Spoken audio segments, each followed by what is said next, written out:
మొత్తం ఆర్థిక పరిస్థితిని దెబ్బతీసింది.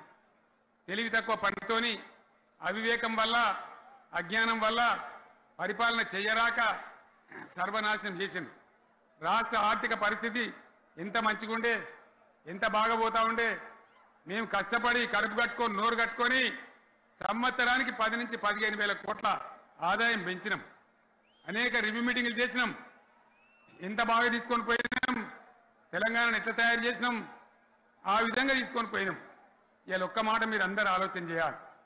ఇక్కడ ఉన్న వాళ్ళు కానీ నా మనసు బాధ అవుతుంది, నా మనసు కాలుతుంది, ఇబ్బంది అవుతుంది.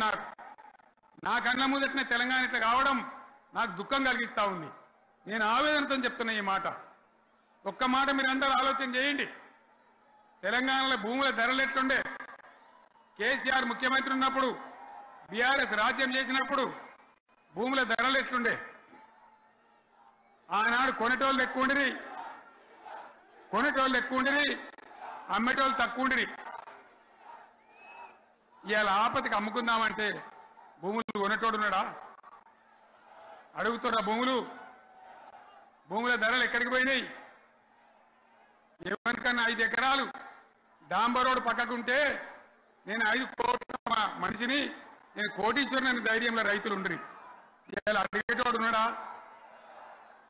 ఉన్నదా? ఒక్కటే ఏడాదిలో గింత గల్లంత అవుతుందా? కేసీఆర్ పక్కకు పోగానే ఇంత ఆగమవుతుందా? ఇంకో మాట నేను అడుగుతా ఉన్నా.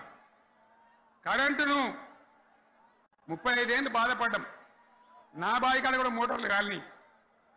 బీఆర్ఎస్ వచ్చినాక నేను ముఖ్యమంత్రి అయినాక ఒక్కటే ఏడాది బావులా దాన్ని చక్కగా చేసి 24 గంటల కరెంటు ఇయ్యలే, నడవలే.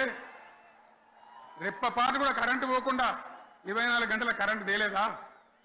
మరి మా అంత సిపాయి లేరంటే కేసీఆర్ మంచిగా ఇచ్చిన కరెంటు మీకెందుకు ఇయ్యే శాతం అయితే లేదు అని చెప్పి నేను అడుగుతా